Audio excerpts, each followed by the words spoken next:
están? Qué bueno es estar otro domingo todos juntos.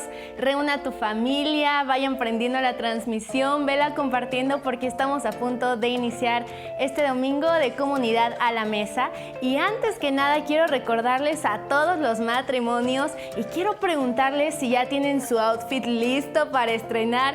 Este sábado 13 de febrero tienen su cita los matrimonios en el Centro Agrocultural con todas las medidas necesarias para que tú y tu pareja estén seguros a un costo de 350 pesos. Está súper bien. Si yo estuviera casada, claramente iría también, pero por el momento eso puede esperar. El punto es que ustedes sí pueden ir, así que no se olviden de pedir informes en el teléfono que va a aparecer en pantalla. Por otro lado, el día de hoy tenemos una transmisión súper especial, un mensaje poderoso de Dios y no te lo quieres perder. Así que nuevamente, reúne a tu familia, esta es la última llamada y vamos a comenzar a alabar a Dios.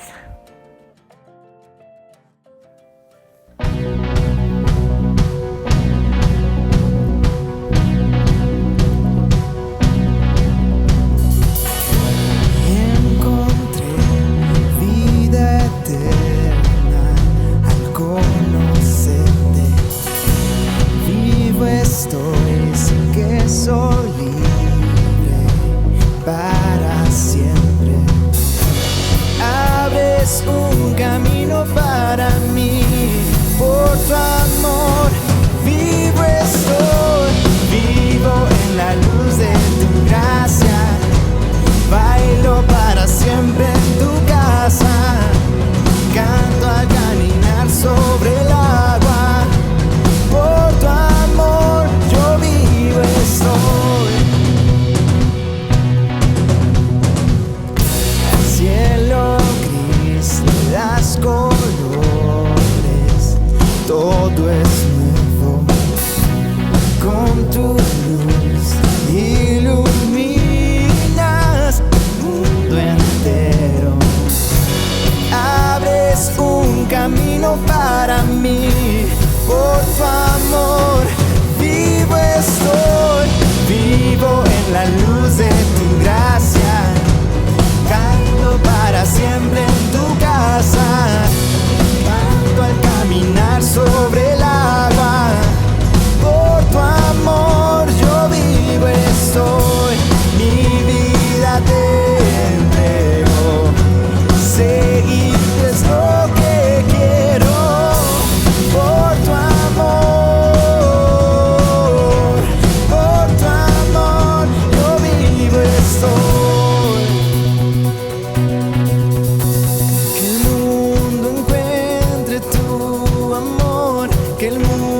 Hola Revi amigos, quiero invitarlos. El 28 de febrero tenemos cita porque tenemos nuestro primer reventón vía Zoom, ¿ok? Entonces lo que estamos pidiendo es que te registres en nuestro Instagram reventón.alamesa, va a aparecer en pantalla, y te vamos a pedir tu nombre y el nombre de tu hijo para tener un registro. Entonces todos los niños tenemos una cita el 28 de febrero a las 11 de la mañana. Si tienes de 4 años a 12 años, este Zoom es para ti. Y si eres más grande, también te invitamos a colaborar. Mándanos un mensajito a nuestro Instagram. Este 13 de febrero, ten una cita especial en una reunión diseñada para todos los matrimonios de comunidad. Será en el Centro Aerocultural a las 4 de la tarde con un costo de 350 pesos por pareja. Tendremos invitados especiales, Daniel y Cintia Osuna de Somos Indivisibles. Ven con tu auto y pasa una tarde especial. Estaremos guardando todas las medidas de sanidad y de seguridad.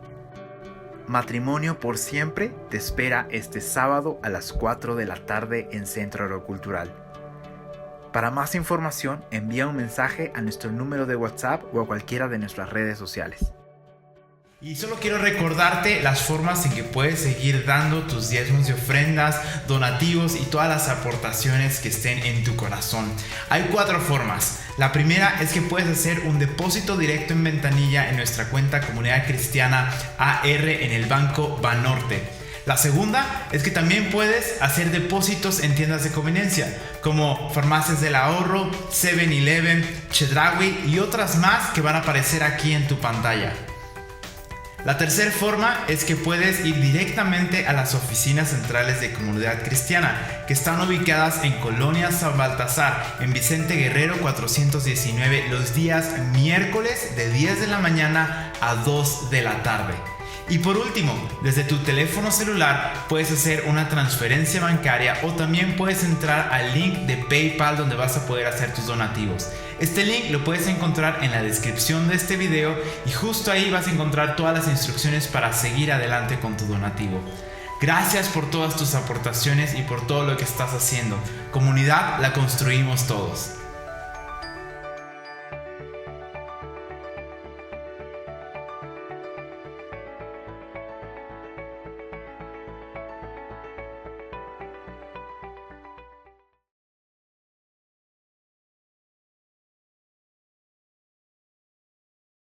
Hola, buenos días, ¿cómo están? Mi nombre es Javier Chavarría y el día de hoy tengo el privilegio de compartir la palabra de Dios.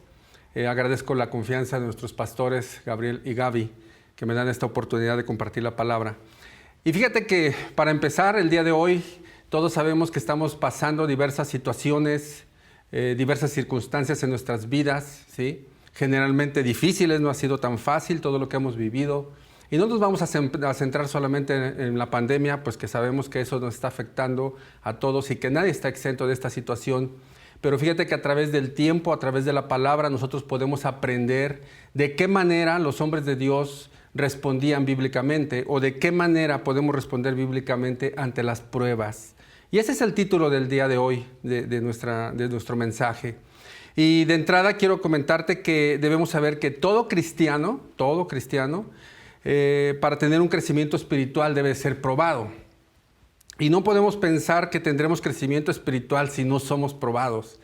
¿Qué vamos a hacer cuando las pruebas toquen a nuestra puerta? Y eso es lo que vamos a tratar el día de hoy. Dios permite las pruebas, lo que sí te quiero decir es que Dios permite las pruebas precisamente para ensancharnos, para impulsarnos, para hacernos crecer. No nada más son para causarnos problemas, sino que a través de este tipo de situaciones nosotros podemos ir creciendo espiritualmente. Y recordemos que Dios nos ha dado un propósito específico a través de nuestras vidas. Y fíjate que quiero decirte que tenemos que recordar 3 aspectos en el día de hoy a través de este mensaje. Y el primero es que todos, nadie está exento, todos pasaremos por diversas pruebas. El segundo es cómo vamos a responder ante esas pruebas, ante esas crisis que enfrentemos. Y el tercero es saber que todo lo que Dios permite en nuestras vidas es para bien.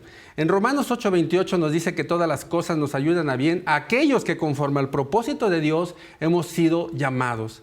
Y quiero decirte una cosa, Dios no va a dejar a nadie a medias en cuestión del propósito que Dios ha diseñado para cada uno de nosotros. Dios lo que inicia lo termina. Y eso nos debe traer paz y consuelo, ¿no? El propósito de Dios en nuestras vidas debemos saber que está por encima.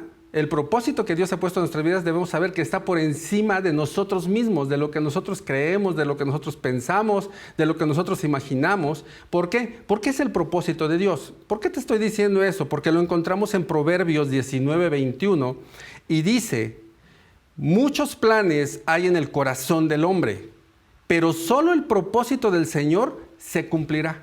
Me encanta este versículo, ¿sí? Muchos planes, tú puedes tener muchos planes, pero solamente el propósito de Dios se cumplirá. Ahora, ¿cómo respondieron los siervos de Dios ante la crisis? Josafat le responde a la crisis orando. Jesús le responde a la crisis orando. Sadrach, Mesach y Abed-nego, los amigos de Daniel, le responden a la crisis orando. Pablo y Silas, cuando son hechos prisioneros, le responden a la crisis orando. La iglesia primitiva, cuando matan a Jacob y después apresan a Pedro con el fin también de matarlo, ¿cómo respondió? Orando. Y entonces tenemos que ver, porque finalmente tampoco se trata de orar por orar. Nosotros todos los creyentes debemos de orar con entendimiento, y orar con entendimiento es conforme a las promesas de Dios, reclamando las promesas que Dios ha establecido para nuestras vidas. Entonces vamos a tocar algunos puntos de 2 de Crónicas 20, del 3 al 21. No le vamos a dar lectura, pero te voy a platicar un poquito de la historia. Los amonitas y los moabitas venían en contra del pueblo de Israel para hacerle la guerra. Y entonces Josafat era rey del reino del sur. Acuérdate que Israel, eran 12 tribus de Israel y el reino de Israel fue dividido. 10 tribus que son la iglesia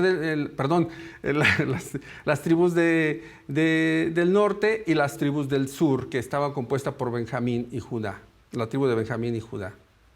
Y entonces Josafat reinaba en el sur. Y entonces viene la guerra. Lo que más me impacta a mi vida es que si nosotros vemos en 2 de Crónicas 20, dice que Josafat tuvo temor, pero ese temor lo canalizó y lo primero que hizo fue consultar a Dios. ¿Y por qué me impacta? Porque si tú ves en 2 de Crónicas 17, vas a encontrar que Josafat tenía un gran ejército. Él, cuando escuchó que venían contra él no dijo, no importa, yo tengo un gran ejército, vamos a hacer las cosas de acuerdo a mi manera, ¿sí? Él no actuó naturalmente.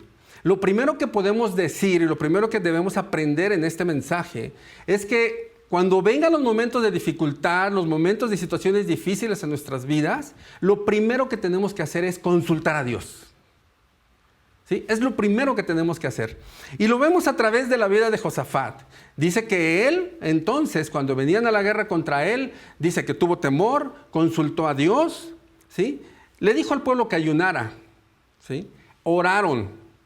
Y entonces Dios les dio la respuesta. Ahora, Josafat le dice a Dios, Señor, tú nos tienes que responder porque cuando ellos te hicieron templo, se refiere a la nación de Israel, cuando ellos te hicieron el templo de Jerusalén, en tu honor, tú lo prometiste. Y de alguna manera Josafat le está diciendo, te lo voy a recordar, Señor, porque en 2 de Crónicas 7, del 3 al 14, dice, Dios está haciendo una promesa a su pueblo cuando le construyen el templo, y dice así el Señor, si yo cerrare los cielos para que no haya lluvia, y si mandare a la langosta que consuma la tierra, o si enviare pestilencia a mi pueblo, si se humillare mi pueblo, sobre el cual mi nombre es invocado, y oraren, y buscaren mi rostro, y se convirtieren de sus malos caminos, entonces yo oiré desde los cielos, y perdonaré sus pecados, y sanaré su tierra. Y entonces aquí vemos que en 2 de Crónicas 20, del 8 al 9, le dice, Señor, dice, ¿tú dijiste qué? Y leemos, ¿no? Dice, si nos viene algún mal, espada, juicio, epidemia o hambre, nos presentaremos delante de este templo y delante de ti, porque en este templo se da honra a tu nombre. Clamaremos a ti y tú nos escucharás y nos salvarás. A pesar de cualquier circunstancia, a pesar de cualquier situación que pasemos en nuestras vidas, nosotros tenemos que dar honra y honor a Dios bajo cualquier circunstancia, ¿sí? Y entonces, pero fíjate que a mí me impacta, ¿sí? Porque ellos se movían, los hombres de Dios se movían de acuerdo a las promesas de Dios, a lo que estaba escrito. Y también sabía, déjame decirte un poquito más, cuando él tiene temor y que van a ir a la guerra, y entonces Dios les da dirección, y Dios les contesta a través de un profeta, y les dice, no habrá por qué pelear. Ustedes no van a pelear, porque es mía la guerra, ¿sí? No de ustedes. Yo los voy a librar.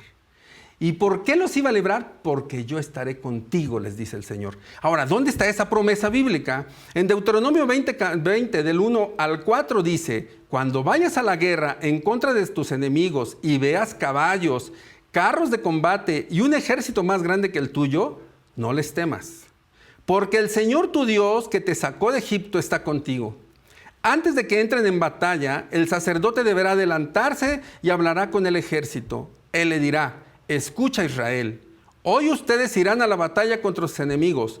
No pierdan el valor, ni se asusten, ni entren en pánico, ni se aterroricen por ellos. Porque el Señor su Dios va con ustedes para pelear por ustedes contra su enemigo y darles la victoria. ¿Te das cuenta? Ya estaba prometido en la palabra de Dios que Dios iba a estar con ellos, que cuando fueran a la guerra Dios estaría con ellos y les iba a dar la victoria. Y entonces de alguna otra manera cuando Dios les contesta les dice, hey, recuerda la palabra, recuerda mis promesas, recuerda lo que yo he establecido, ¿sí? Tú eres mi hijo, yo voy a estar contigo, yo te voy a defender, yo te voy a guardar y yo te voy a proteger. Ahora, dice, no solo Dios le dio la victoria en pelear, sino que también los bendijo abundantemente. Bueno, ya no voy a hacer mucho énfasis, pero fíjate que en Proverbios 19:23 dice, el temor del Señor es fuente de vida y nos hace vivir tranquilos y libres de temores. Hay una conjugación de varias traducciones que se hicieron y muchas veces el ser humano confunde el espíritu de miedo contra el temor a Dios. El temor a Dios aquí, como nos está diciendo, es fuente de vida y nos hace vivir tranquilos y libres de temores, de los miedos, ¿no? Y nosotros debemos de canalizar una cosa. Los miedos, ¿sí?, que uno sienta, el miedo que uno tenga, deposítalo, canalízalo al temor del Señor. Pero no temor como miedo, sino temor de reverencia, de confianza, de creer en sus promesas, de creer en Él, de adorarlo, de exaltarlo. Bajo cualquier circunstancia, el Señor estará con nosotros. Lo mismo le dijo el Señor a Josué, no temas ni desmayes, porque el Señor tu Dios estará contigo a donde quiera que vayas. Nunca te dejaré. El Señor nunca nos va a dejar y esas son las promesas que nosotros nos debemos de agarrar a pesar de cualquier circunstancia que estemos viviendo en nuestras vidas. Ahora, nosotros vemos acá precisamente en cómo responde la iglesia. ¿Cómo responde la iglesia bíblicamente? ¿Cómo la iglesia debe de responder ante este tipo de situaciones difíciles, complicadas? Ya vimos algunas partes, pero vamos a ver en Hechos 12, no le vamos a dar lectura, solamente te lo voy a platicar. Y te estaba diciendo que Pedro había sido arrestado, ¿sí?, por Herodes, había sido llevado al calabozo y dice que fue al calabozo más profundo que podían tener. En ese calabozo dice que él fue esposado con 2 soldados romanos y tenían otros 14 soldados romanos, estaban bajo la custodia, o sea, lo estaban custodiando a Pedro. Ahora, pon atención, ¿cómo respondió la iglesia ante esa situación? No era fácil, era una situación tremenda, complicada, triste, si lo quieres ver de esa manera, porque habían matado a alguno de los discípulos que predicaba la palabra, que era Jacobo. Después apresaron a Pedro y fíjate la malicia de Herodes, decía, esto se lo voy a dar como regalo a los judíos después de que celebremos la Pascua, porque las cuestiones políticas se lo veía políticamente. Y entonces, ¿qué sucedió? La iglesia, ¿cómo respondió?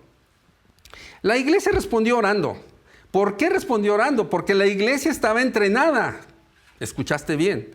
Estaba entrenada. Entonces, por eso, de esa manera, responde orando, porque ellos sabían que no tenían lucha contra sangre y carne, ¿sí?, sino contra principados, contra potestades, contra gobernadores de las tinieblas de este siglo, contra huestes espirituales de maldad en las regiones celestes. Y la iglesia sabía que las armas de nuestra milicia no son carnales, sino poderosas en Dios para destrucción de fortalezas. Ahora bien, ¿qué otra cosa sabía la iglesia? Era lo primero que sabía, porque la iglesia estaba entrenada, porque sabían que tenían que pelear en el ámbito espiritual y no en el natural, ¿sí? Lo único que hace efecto en el mundo natural es lo que primeramente es conquistado en el mundo espiritual. La iglesia primitiva no fue a pedir a Herodes clemencia para Pedro, no fue y le dijo, suelta a Pedro, porque eran minoría aparte de todo, políticamente, si lo queremos ver de esa manera, eran minoría, y no le suplicaron a Herodes que lo soltara. La iglesia primitiva dobló sus rodillas y clamó misericordia al Dios del cielo y pasó la noche en vigilia, ¿sí? Ahora, cuando la iglesia ora, mueve la mano de Dios. Y cuando la mano de Dios se mueve, la mano del diablo se tiene que retirar. Otra vez, cuando la iglesia ora, mueve la mano de Dios. Y cuando la mano de Dios se mueve, el diablo tiene que retirarse, ¿sí? La mano del diablo se tiene que retirar.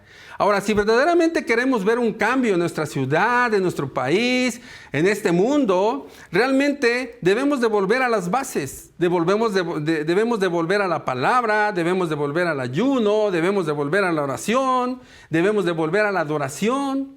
No hay otra manera.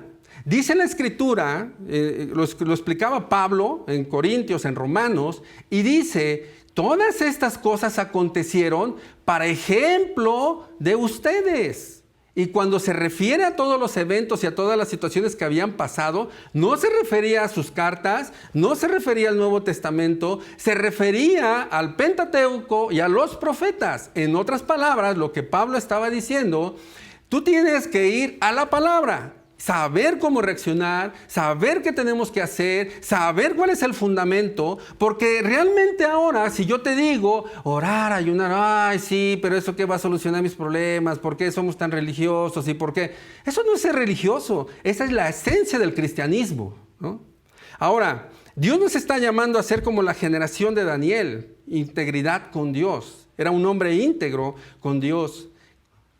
La palabra de Dios dice que cuando él iba a ser echado al foso de los leones, ¿sí?, dice que lo primero que hizo fue ¿qué? ¿Cómo respondió Daniel? Ir a orar. Y dice la Escritura que como de costumbre oraba 3 veces al día, ¿sí?, mirando hacia Jerusalén, porque recuerda que Daniel estaba en cautiverio en Babilonia. Ahora, la palabra de Dios también, yo creo que Dios en este tiempo está buscando hombres como Daniel en su integridad y está buscando que nosotros tengamos el espíritu de Elías, porque eso está profetizado en Lucas 1:17, que antes de la primera venida de Jesús se iba a manifestar el espíritu de Elías, que fue manifestado en la manera de hablar, en la manera de predicar en Juan el Bautista. Pero ¿qué crees? Que en ese tiempo, ¿sí?, los judíos no reconocieron que el espíritu de Elías estaba en Juan el Bautista. Y eso que Juan el Bautista incluso se vestía como se vestía Elías. Ahora, hay que reflexionar en esa parte. Viene la segunda venida de Jesús. ¿Y nosotros estamos reconociendo el espíritu de Elías? Y a lo mejor tú te me quedas mirando y me dices, ¿de qué me estás hablando? ¿Cuál es el espíritu de Elías? Bueno, pues tendríamos que estudiar Elías, pero te voy a decir algunas características que tenía él. Vivía en la presencia de Dios, era un varón de Dios y la palabra de Dios era verdad en su boca. No claudicaba entre 2 pensamientos. Él no tenía así dudas de, ay, al mundo, ay, a la iglesia, a quién le hablo, cómo le predico, cómo lo hacemos. No, vivía bajo la dirección total de Dios y era un hombre de oración. Ese es el espíritu de Elías. Ahora, no le respondas a la crisis naturalmente, hay que responderle a la crisis espiritualmente. No hay cosa, escúchalo bien, no hay cosa que no pueda ser cambiada por la oración. Te lo digo sinceramente. Y a lo mejor tú piensas, tú no estás pasando por las situaciones que yo estoy viviendo, tú no estás pasando por esta situación de un enfermo. Todos, no te preocupes, todos, tú que me estás viendo, yo, todos, estamos pasando por situaciones difíciles, por situaciones complicadas. Pero ¿sabes? Sabemos que Dios es el que tiene el control de las cosas y que nosotros mismos debemos orar y que las cosas van a cambiar cuando nosotros oramos. Ahora, fíjate que quisiera decirte una cosa. Vamos a seguir hablando de unos ejemplos de la Biblia y encontramos acá a Job. Y dice, Job respondió ante la catástrofe. Yo no le puse ante una crisis, ante una situación difícil, le puse ante la catástrofe en su vida con oración. Y vamos a ver por qué le estoy diciendo catástrofe en su vida. Y cómo Job enfrentó la catástrofe en su vida. Orando, adorando y creyendo con integridad a Dios. Vamos a leer un poquito. En Job, ¿sí? En Job 1, del 8 al 11, dice, y el Señor le preguntó a Satanás, ¿no te has fijado en mi siervo Job? Que no hay otro como él en la tierra, un hombre íntegro y recto, temeroso de Dios y apartado del mal. Y Satanás respondió al Señor diciendo, ¿acaso teme Job a Dios de balde? ¿Acaso no le has protegido a él, a su familia y a todo lo que tiene? El trabajo de sus manos has bendecido y sus posiciones se han aumentado en la tierra. Pero extiende por favor tu mano y toca lo que tiene y verás si no te maldice en tu misma cara. ¿Qué está diciendo la palabra? Dios estaba presumiendo a Job y Dios estaba diciendo que Job era un hombre íntegro y recto, temeroso de Dios y apartado del mal. Date cuenta. Y entonces viene la primera prueba.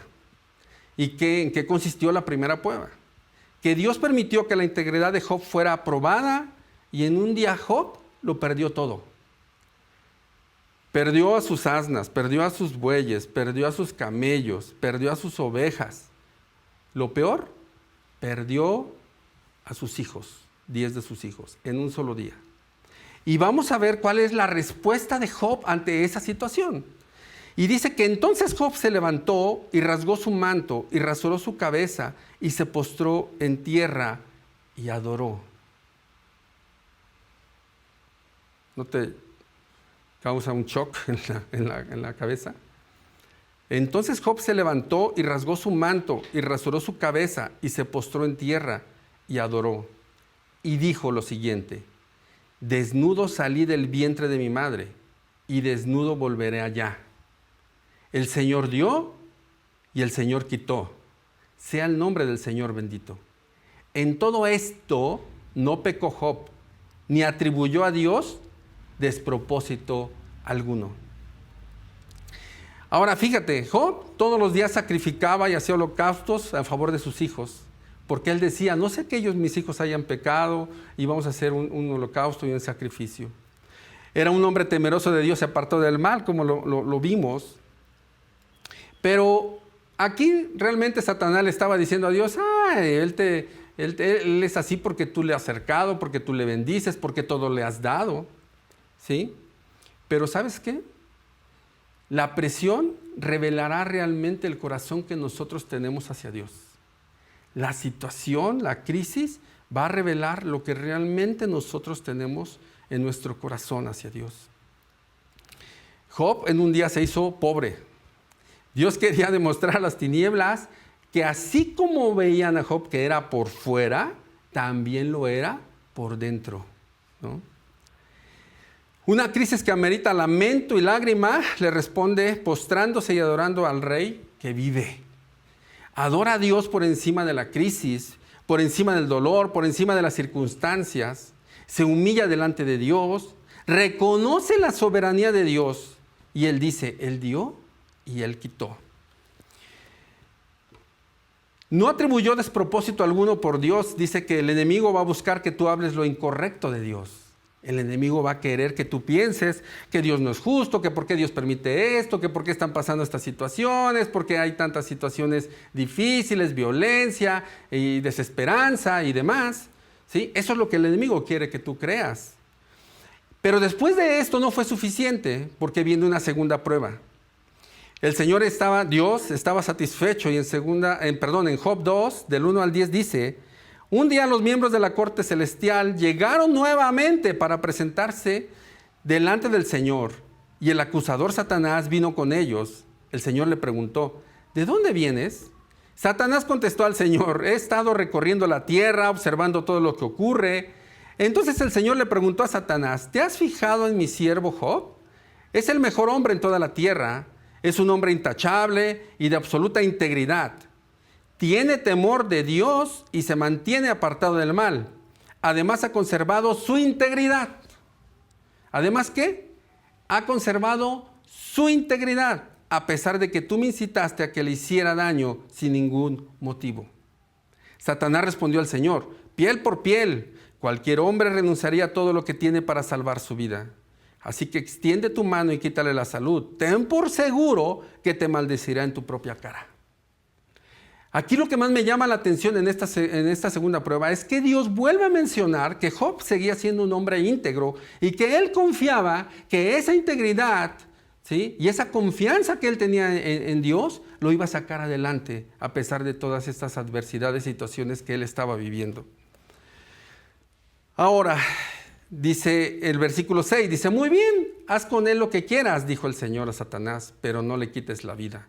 Entonces Satanás salió de la presencia del Señor e hirió a Job con terribles llagas en la piel desde la cabeza hasta los pies.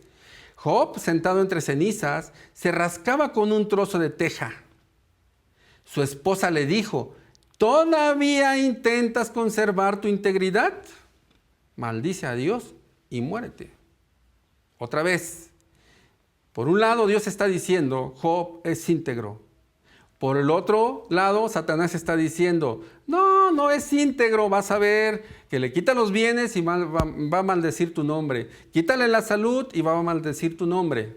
Y ahora la esposa se une a Satanás y dice: ¿todavía retienes tu integridad, Job? ¿No te has dado cuenta de lo que está pasando? ¿No te has dado cuenta que Dios nos quitó todo lo que teníamos? ¿No te has dado cuenta que Dios nos quitó los camellos, las ovejas? Bueno, que permitió que Satanás nos quitara. Bueno, yo no lo sabía en ese momento. ¿No te has dado cuenta de todo lo que hemos perdido? ¿No te has dado cuenta que también se permitió la muerte de nuestros hijos? Y entonces ella empieza a hacer una serie de cuestionamientos. ¿Por qué? Porque ella había perdido su integridad desde la primera prueba. Desde que lo había perdido, por eso ella empieza a mencionar todas esas cosas, porque ella había perdido su integridad en ese momento. Y hay muchas veces que a través de las situaciones difíciles que enfrentamos en nuestras vidas, muchos podemos perder nuestra integridad. Nos vamos, nos resentimos, nos hacemos los que no entendemos y se nos olvida que Dios es soberano. ¿Sí? A través de este tiempo, tú lo sabes, tuve la desfortuna de perder a mi padre. Mi cuñado acaba de fallecer también por esta situación de COVID, y todos estamos inmersos en este tipo de situaciones. Pero Dios sigue siendo Dios y tenemos que seguir adelante confiando en el Señor, ¿sí?, esperando en Él y volviendo a nuestras bases. Eso es lo que nos toca a nosotros como hijos de Dios, volver a nuestras bases, volver al Señor. Ahora, en Job 8 dice, bueno, seguimos leyendo el versículo 8. Job, sentado entre cenizas, se rascaba con un trozo de teja. Su esposa le dijo: ¿todavía intentas conservar tu integridad? Maldice a Dios y muérete. Sin embargo, Job contestó: hablas como una mujer necia. ¿Aceptaremos solo las cosas buenas que vienen de la mano de Dios y nunca lo malo? A pesar de todo, Job no dijo nada incorrecto. ¿Y después qué crees? Que vienen los amigos de Job. Si eso se le puede llamar amigos, lo vamos a poner comillas. ¿Por qué? Ahorita te vas a dar cuenta por qué. Y ellos empiezan a analizar, tan mal vieron a Job, tan mal lo vieron en su situación física, en su situación, que él te estaba pasando con la sarna y con demás situaciones, que dice que estuvieron 7 días solamente sentados junto a él viéndolo. No hablaron nada. ¿Y qué crees? Que después, ya cuando empezaron a hablar, empezó Elifaz temanita, uno de los amigos, son 3 amigos de Job.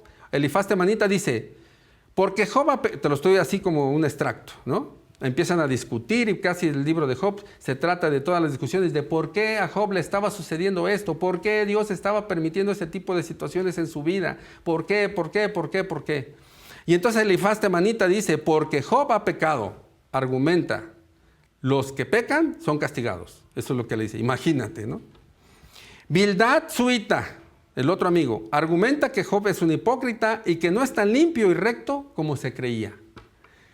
Sofar Naamatita cree que Job es muy verbo, presuncioso y pecador, y que recibe menos de lo que merece.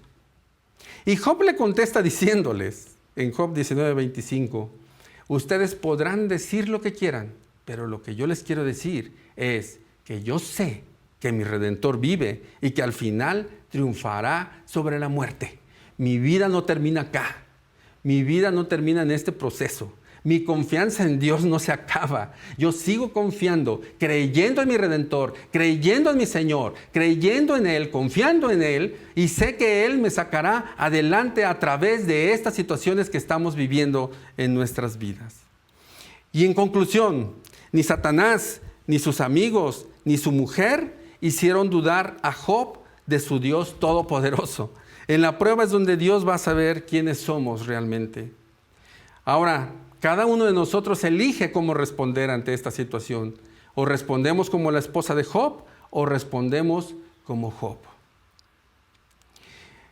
Date cuenta que el que pone la sarna es el enemigo, ¿sí? Dios solo lo permite. Ahora, aquí podemos ver que dice, si tú callas tu boca cuando estás en prueba y solo la abres cuando estás en bendición, todavía eres alguien que no es confiable. Eres un bebé espiritual, porque eres movido según las circunstancias. Para sacar el aceite del olivo que hay que prensarlo, machacarlo. Y dice la palabra de Dios que cuando nos encontremos en diversas pruebas tenemos que gozarnos. ¿Por qué? Porque cada presión en la que te encuentres lo único que podrás sacar es la unción que llevas dentro. Dios permite situaciones en nuestras vidas para sacar lo mejor de nosotros. Y finalmente, quiero decirte cómo termina la historia. Y también es impactante. En Job 42, del 7 al 17, dice, después de que el Señor terminó de hablar con Job, le dijo a Elifaz el temanita, estoy enojado contigo. Aquí está hablando Dios, Le dice, estoy enojado contigo y con tus 2 amigos, porque no hablaron con exactitud acerca de mí, como lo hizo mi siervo Job. Así que tomen 7 toros y 7 carneros, vayan a mi siervo Job y ofrezcan una ofrenda quemada por ustedes mismos. Mi siervo Job orará y yo aceptaré la oración a favor de ustedes. No los trataré como se merecen, a pesar de no haber hablado de mí con exactitud, como lo hizo mi siervo Job. Así que Elifaz el temanita, Bildad el suita y Sofar el naamatita hicieron lo que el Señor les mandó y el Señor aceptó la oración de Job. Cuando Job oró por sus amigos, el Señor le restauró su bienestar. Es más, el Señor le dio el doble de lo que antes tenía. Entonces todos sus hermanos y hermanas y anteriores amigos vinieron y festejaron con él en su casa. Lo consolaron y lo alentaron por todas las pruebas que el Señor había enviado en su contra. Y cada uno de ellos le regaló dinero y un anillo de oro. Así que el Señor bendijo a Job en la segunda mitad de su vida, aún más que al principio. Pues ahora tenía 14,000 ovejas, 6,000 camellos, 1,000 yuntas de bueyes y 1,000 burras. Además dio a Job otros 7 hijos y 3 hijas. Llamó a su primera hija Gemima, a la segunda Cesia y a la tercera Keren-Hapuk. En toda la tierra no había mujeres tan bellas como las hijas de Job, y su padre les dejó una herencia en su testamento junto con sus hermanos. Después de esto, Job vivió 140 años y pudo ver a 4 generaciones de sus hijos y nietos. Luego murió siendo muy anciano después de vivir una vida larga y plena. ¿Qué lecciones aprendemos de este libro de Job? Número 1, Dios es soberano. Número 2, No apelemos a Dios solo con la racionalidad, como lo hicieron los amigos de Job. Número 3, la fe debe descansar en el conocimiento del amor y misericordia de Dios. Debemos entender que Dios nos cuida y es benevolente con nosotros a pesar de las circunstancias. Y en tiempos de tragedia, convirtamos a Dios en nuestro abogado consolador y no en nuestro adversario. Y digamos como el profeta Habacuc, el justo por la fe vivirá.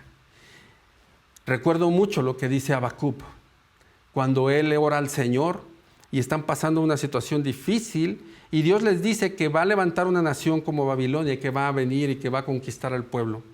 Y entonces Habacuc le decía, ¿por qué permites esto, Señor? ¿Por qué permites estas situaciones? ¿Por qué permites estas circunstancias? ¿Por qué? ¿Por qué? Y entonces dice, ¿por qué no me respondes, Señor? Y Dios le dice a Habacuc, yo ya te respondí, solo que mi respuesta no es lo que tú esperabas. Yo voy a mantener mi decisión y ustedes van a ser conquistados por esa nación. Pero ellos son pecadores, Señor, son peor que nosotros. ¿Por qué vas a permitir si tú eres un Dios justo y misericordioso? Y dice el Señor, se ha tomado la decisión y así va a ser. Te lo estoy parafraseando. Y entonces Habacuc termina diciendo, Señor, está bien que se haga conforme a tu voluntad en toda esta situación, pero no te olvides de tener misericordia. Y el día de hoy yo le pido al Señor por cada uno de nosotros y le decimos al Señor, Señor, nosotros estamos aquí en esta situación, en todas estas circunstancias, en todo esto que estamos pasando, pero no te olvides de tener misericordia. Te amamos, Señor, te honramos, Señor. Amén. Dios los bendiga.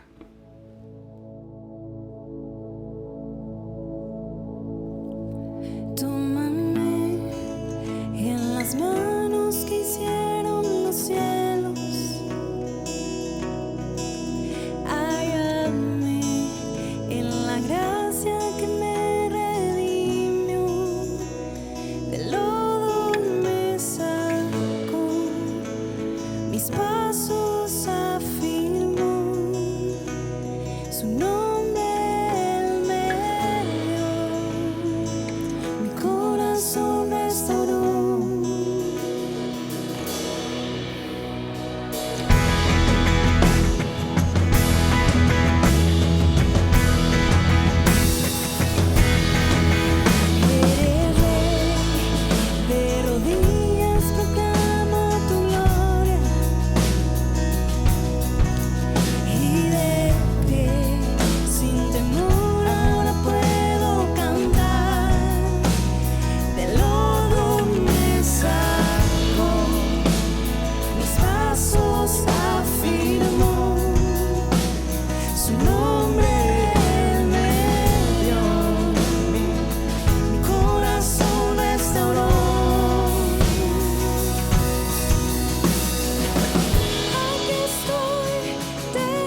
Bueno, familia, sin duda alguna, el mensaje de hoy fue muy claro y directo a nuestras vidas.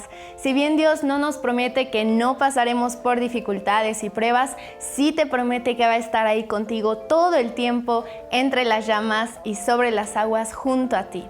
Si eres nuevo por aquí, qué gusto verte. Quiero que sepas que esta es tu casa. No te olvides de conectarte a los círculos. Puedes encontrar la agenda en nuestra página de Instagram, @comopuebla. Marca o escribe al teléfono que aparece aquí en pantalla. Si necesitas oración o alguna otra necesidad, esta es tu casa. Te vemos el próximo domingo aquí en Comunidad a la Mesa.